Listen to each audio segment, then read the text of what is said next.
Fala pessoal, beleza? Tranquilo?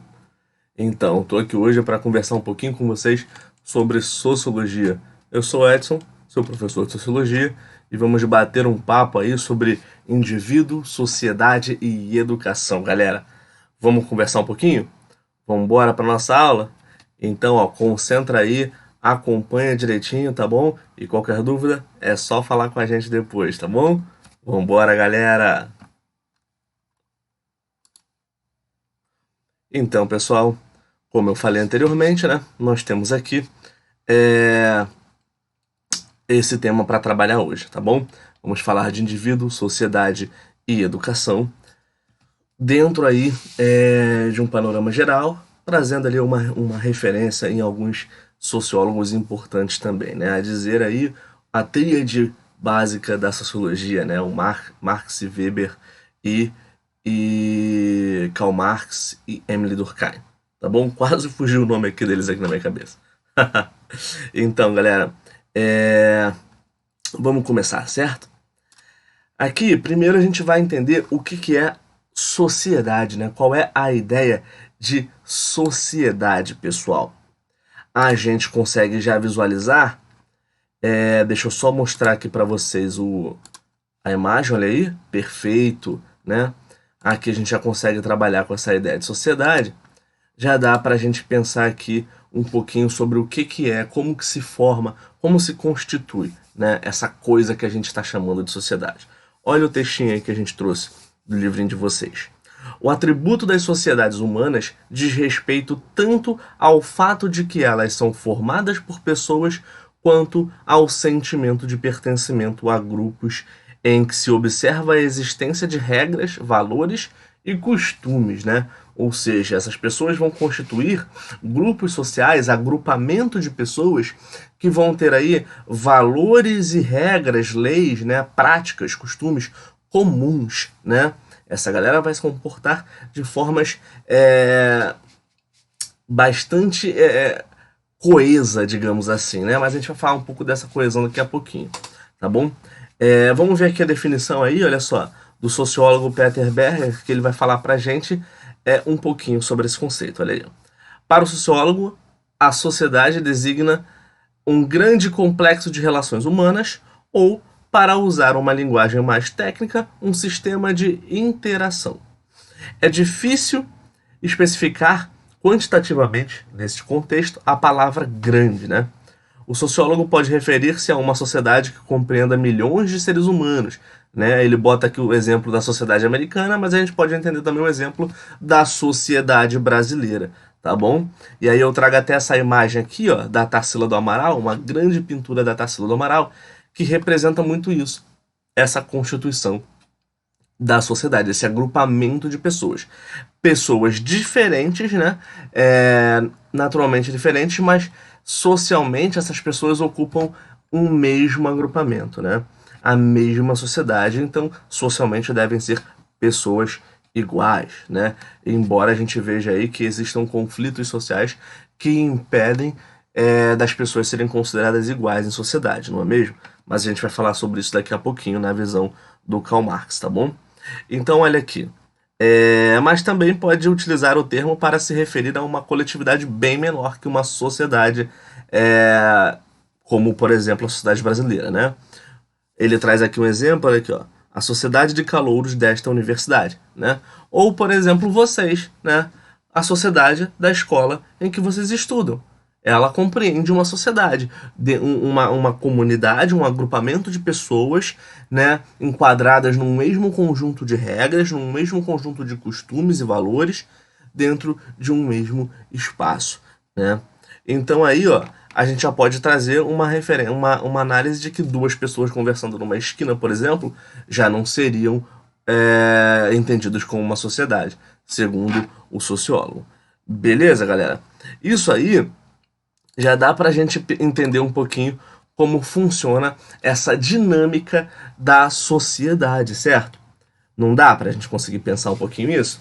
É importante a gente entender porque, na verdade, esse agrupamento de pessoas que estão sobre um mesmo costume, um mesmo padrão de comportamento, né? Mesmos valores, servem para a gente pensar a nossa sociedade, o mundo em que a gente vive, né? Pensando aí na sociedade brasileira, por exemplo, nós podemos falar a respeito dos valores da sociedade brasileira, né? Por exemplo, o valor religioso, né? Essencialmente, nós somos um país, por mais que politicamente laicos, somos um país de maioria cristã, né? Maior parte da população, oficialmente, dizem os dados, é cristã. E aí, nas variações que o cristianismo traz pra gente, né? Isso aí é uma questão dos valores dessa sociedade, os valores que unem essa sociedade. Por exemplo, no caso, nós, a partir desse entendimento, nos distinguimos do Marrocos, por exemplo, aonde lá naquele país você tem uma maioria muçulmana, uma maioria islâmica, perfeito? Aí já dá pra gente entender um pouco esses valores. Costumes diferenciados, por exemplo, vale a gente pensar no futebol. O futebol é uma prática comum, é um costume brasileiro, né? Praticamente em todo lugar que você vai, as pessoas conhecem futebol, sabem que futebol, gostam de futebol, praticam futebol, né? É um costume. Mas nem toda a sociedade é uma sociedade praticante do futebol, certo? Tem outras sociedades que privilegiam outras práticas esportivas, outros costumes, tá bom? Podemos pensar nas sociedades orientais, que tem muito mais costume voltado às artes marciais do que propriamente ao futebol, embora também pratiquem, né? Podemos pensar na sociedade norte-americana, por exemplo, que tem outro esporte como prática comum, né? O basquete, por exemplo, o beisebol, embora também se pratique futebol, tá bom? Estou trazendo isso aqui só como um exemplo para a gente poder balizar um pouco essa nossa análise. Poderia trazer, como um costume também, as telenovelas, né? Enquanto na sociedade americana a gente poderia pegar os filmes, né? A indústria cinematográfica. Ou seja, a gente pode pegar vários outros exemplos, galera, tá bom? Isso para a gente poder entender essa composição, essa formação desse agrupamento de pessoas que a gente chama de sociedade. Beleza? Tranquilo? Então aí a gente também já pode passar para um outro entendimento da nossa aula de hoje, que olha aí, ó, é o processo de socialização. Beleza? Olha aí. A socialização é um processo através do qual o indivíduo aprende e interioriza o sistema de valores, de normas e de comportamentos de uma determinada cultura, onde intervém um conjunto de agentes de socialização. E aí você pode pegar como exemplo a família, a escola, os meios de comunicação. São muitos os instrumentos que participam desse processo de socialização do indivíduo, né? Mas a gente normalmente divide a socialização em dois setores fundamentais, né? A socialização primária e a socialização secundária, como vocês podem ver aqui, ó, através desses dois quadrinhos aqui embaixo, né? Socialização primária se refere à composição familiar, ou seja, à família, galera. A família é aquela primeira instituição que a gente começa a aprender as coisas, né? Aristóteles dizia que a família é o primeiro agrupamento humano, né? A primeira instituição que insere o indivíduo em sociedade. Aristóteles dizia que o homem é um animal naturalmente político, um animal sociável, né? Um animal que necessita dessa socialização. Só que o primeiro momento, essa primeira instituição, né, é a família. É a família que vai socializar essa criança, que vai ensinar as primeiras coisas. Segundo Aristóteles, por exemplo, tá bom? A família, por exemplo, a gente aprende a falar as primeiras palavrinhas através do incentivo paternal, maternal, né? Incentivo familiar em geral. A gente aprende a andar. A gente aprende a andar de bicicleta, olha aí, ó. Como diz aqui na imagem aqui embaixo, né? Tá aqui embaixo, tá aqui. Opa, aqui, né? A imagem que fala sobre os pais ensinando aí o filho a andar de bicicleta, né? Essa imagem, ela é fundamental, galera. Porque, olha aí, tá mostrando pra gente um aprendizado, não tá? Não tá mostrando que a criança está aprendendo a andar de bicicleta? E quem está ensinando? Os pais, né? Ou seja, os pais estão ensinando uma prática, né? Um costume daquela sociedade, tá bom? Poderiam estar ensinando outras coisas também, né? Nós podemos pensar também que hoje em dia é muito comum que crianças já pequenas comecem a aprender a utilizar equipamentos digitais, como por exemplo celulares, né? E aí, ela através aquele instrumento, ela começa a também a socializar de alguma forma, porque ela vai ver vídeos, ela vai escutar a dancinha do patinho, a dancinha da baratinha, a dancinha da borboleta e tudo mais, e ela vai ali, ó, se comunicando, né? Através daqueles sentidos, através daqueles símbolos, signos que estão sendo passados através daquele vídeo, tá bom?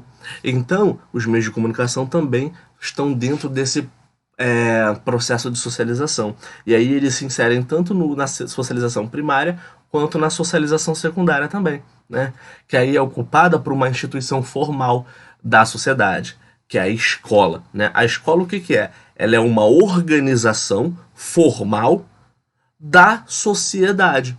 Que a sociedade, que é esse agrupamento de pessoas que a gente já falou, ela cria essa instituição para socializar, para inserir esses indivíduos que estão nascendo, essas crianças, dentro dos modelos dessa sociedade, entendeu? Da sociedade que eles se inserem, tá bom? Para educá-los conforme as regras, conforme os valores e conforme os costumes daquela sociedade. Um exemplo aqui pra gente é comum, por exemplo, que as meninas tenham o cabelo como um artifício de vaidade, né? As meninas andam com o cabelo solto, né? As meninas andam com o cabelo preso, fazem tranças, tudo mais. É comum você ver crianças, meninas, com tranças na escola, não é isso? Mas se você for para uma sociedade muçulmana, por exemplo, isso já não vai ser tão comum. As mulheres naquela sociedade, elas vão andar com um véu, né, cobrindo o seu cabelo, porque o cabelo ele tem uma simbologia para aquela religião que retrata a sensibilidade feminina. Então, nesse caso, ele deve ser privado, né? Então, elas escondem o cabelo. A religião determina que deve se esconder o cabelo. Por isso, a gente pode usar isso como uma análise de comparação, porque tem uma forma na sociedade muçulmana e tem outra forma na sociedade ocidental, na sociedade brasileira, por exemplo, como a gente está utilizando. Tá percebendo a diferença? Então, a escola ela vai ensinar dentro desses padrões, dentro desses costumes da sociedade. Na nossa sociedade, a escola não vai ensinar, por exemplo, que as meninas devem andar com os cabelos cobertos com véu, mas vai ensinar outros padrões. E padrões esses que estão mudando, né? Por exemplo, se ensinava na escola durante muito tempo, e ensina até hoje, que as meninas usam saia, né? Que os meninos usam bermudas e calças. Há algum tempo atrás, nessa mesma sociedade brasileira, não se ensinava na escola que meninas usavam calça, só usavam saias e vestidos. Hoje em dia, isso já é diferente. Meninas também podem usar calças e isso também é falado na escola, né? E isso vai mudando, esses padrões vão mudando, né? Pode ser que daqui a algum tempo seja comum nas escolas também se dizer que meninos também podem usar saia. Pode ser, entendeu? Em muitos lugares do mundo isso é realidade, é factível, tá bom? Então isso serve para a gente pensar um pouquinho essas estruturas da nossa sociedade, tá bom? Uma outra coisa que você aprende na escola também é seguir regras, seguir leis, né? Por exemplo, na escola tem horário para tudo, tem horário para entrar, para sair, horário da aula X, da aula Y, horário do intervalo, não é isso? Tem regras, não pode fazer isso em determinado horário, não pode fazer aquilo em determinado espaço.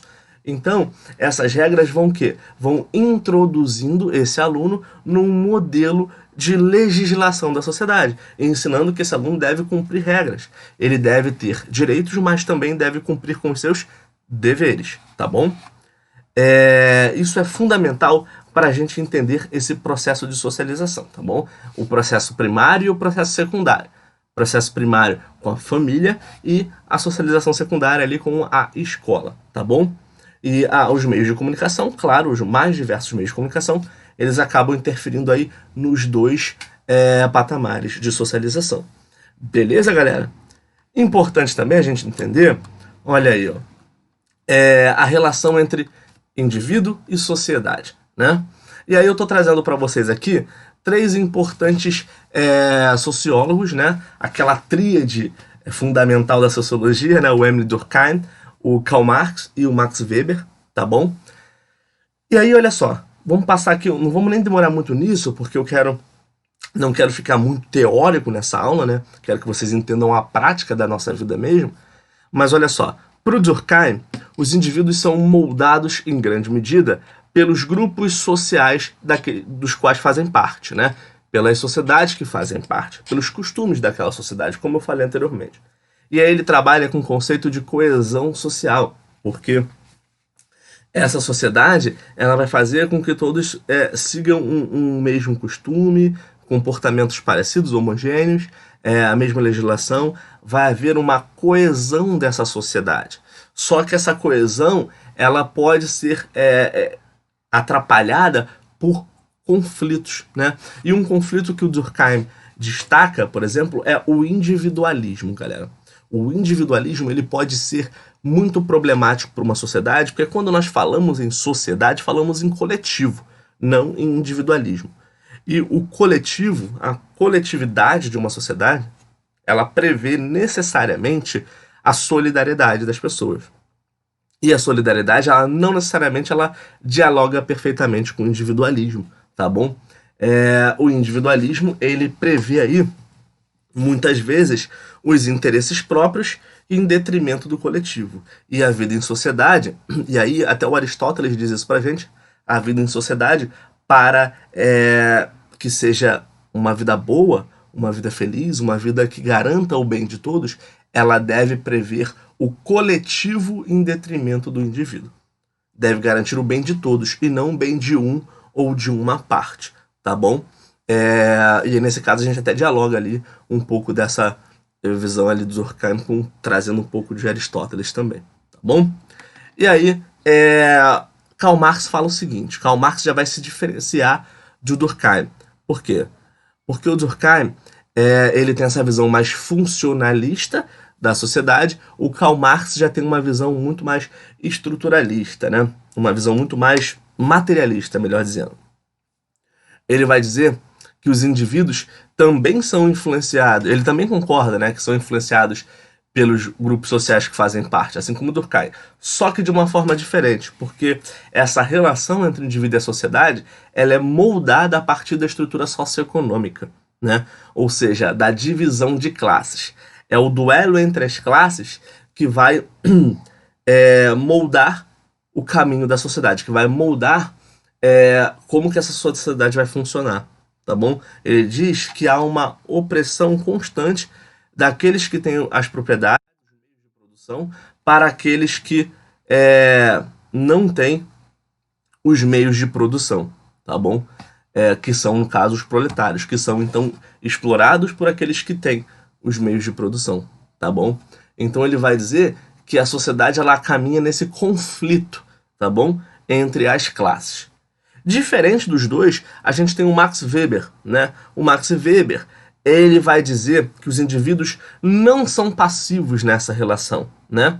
Porque os indivíduos eles são agentes ativos e formadores dessa sociedade, e não a sociedade que os forma. Para o Weber, os valores, as práticas, os costumes de cada indivíduo, de forma individual mesmo, ou de pequenos grupos, é que vai formar a sociedade, é que vai formar os valores, costumes e práticas da sociedade. Então, o movimento é contrário para o Max Weber. Não é a sociedade que molda o indivíduo, mas o indivíduo, dentro das inter-relações de diversos indivíduos diferentes, é que vai formar a sociedade para o Weber. Beleza, galera? Tranquilo? Ele vai trabalhar a ideia de ação social, o conceito de ação social dentro desse sentido que eu falei com vocês. Tá tranquilo? Espero que esteja, hein? Para a gente conseguir entender essa relação entre indivíduo e sociedade, é fundamental entender aí essa concepção desses sociólogos importantíssimos para a sociologia e para o pensamento que a gente está tentando analisar aqui na aula de hoje, tá bom? Vamos falar também sobre os processos de educação, né? Já que estamos falando que a sociedade e o indivíduo têm essa relação, né, dentro desse processo de socialização, que tem a socialização primária com a família e a socialização secundária com a instituição escolar, então precisamos também falar de educação, pessoal. Olha aí, né? Para a gente falar de educação, a gente volta naturalmente nesse aspecto da família e da escola, como falamos anteriormente, né? Porque nós dividimos em dois segmentos, a educação informal e a educação formal, tá bom? Olha aí no quadrinho.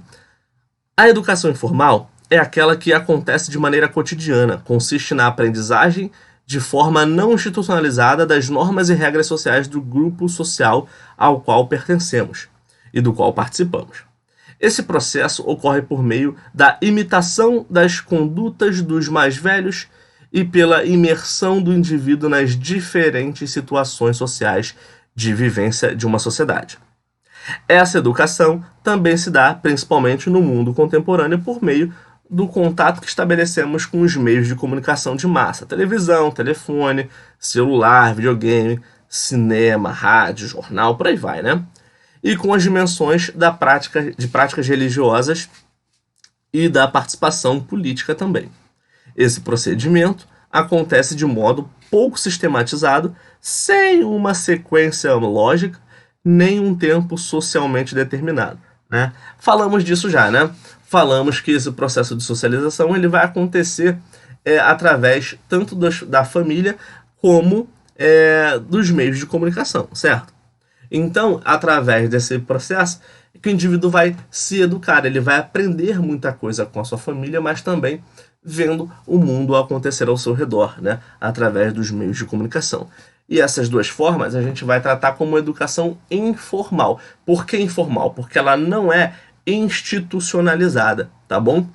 Já a educação formal é diferente, ela é institucionalizada. Ela é uma organização formal, oficial, institucional da sociedade, criada pela própria sociedade. Olha aí. O objetivo básico da educação formal, assim, consiste na assimilação de um universo de regras sociais, né? Leis, né?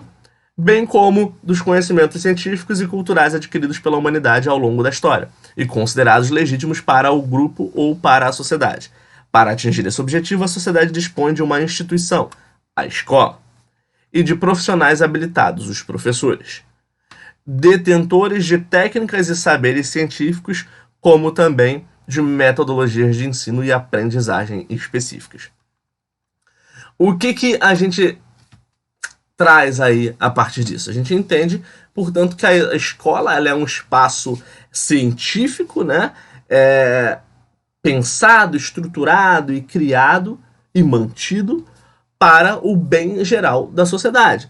Educar os indivíduos é fundamental para se ter uma sociedade boa, uma sociedade capaz, uma sociedade eficiente, uma sociedade de qualidade, né? Se nós não garantimos uma educação formal de qualidade, a educação informal apenas não é capaz de dar conta de toda uma sociedade, tá bom? Até porque a educação informal, perdão, ela é variável, tá bom? A educação informal, ela vai variar muito de família para família, de indivíduo para indivíduo. Por mais que os indivíduos pertencentes a uma mesma sociedade estejam inseridos em valores homogêneos, né? Em regras gerais, eles vão se diferenciar quanto, por exemplo, à ética. A ética desses indivíduos vai ser diferente, a moral de cada indivíduo vai ser diferenciada, tá bom? Nós vamos ter distinções que vão fazer com que a educação informal ela seja variável. Então é necessária a educação formal. É necessária a educação formal para garantir uma sociedade educada, uma sociedade de qualidade, né? E aí quando nós temos uma sociedade que não garante educação para todos, que não garante uma educação de qualidade, a gente tem um problema muito grave, muito sério, porque a educação é a base de formação dos indivíduos. Se essa base não está bem estruturada, não vai ser bom de jeito nenhum. A sociedade não vai ser boa de jeito nenhum. Vai ter muitos problemas estruturais, tá bom? É como se você pensasse, por exemplo, num prédio. Para que um prédio seja erguido, para que uma casa seja erguida, ela tem que ter uma boa estrutura. Ela tem que ter uma estrutura sólida, rígida, eficiente, porque senão ela não aguenta o peso da casa. Porque senão essa casa vai ter uma péssima estrutura, entendeu? Porque nossa casa corre sérios riscos de ruir, de desabar, entendeu? Então é exatamente isso. A educação formal, ela representa o alicerce da sociedade. Quando a gente não tem esse investimento, aí a gente corrói a nossa própria sociedade, né? E aí a gente pode pegar, por exemplo, a fala do Karl Marx, que a gente viu anteriormente, que ela fala pra gente que esses indivíduos, eles são formados, né, através desse conflito de classes nessa sociedade, dentro da educação informal. Olha aqui de novo, né? A visão do Marx aqui de novo, para a gente ver. Tá aqui embaixo, né? Ele fala nesse conflito de classes, não é isso? Em que se privilegia sempre o capital, que se privilegia sempre a manutenção de quem já tem o poder sobre quem não tem, né? O conflito de classes.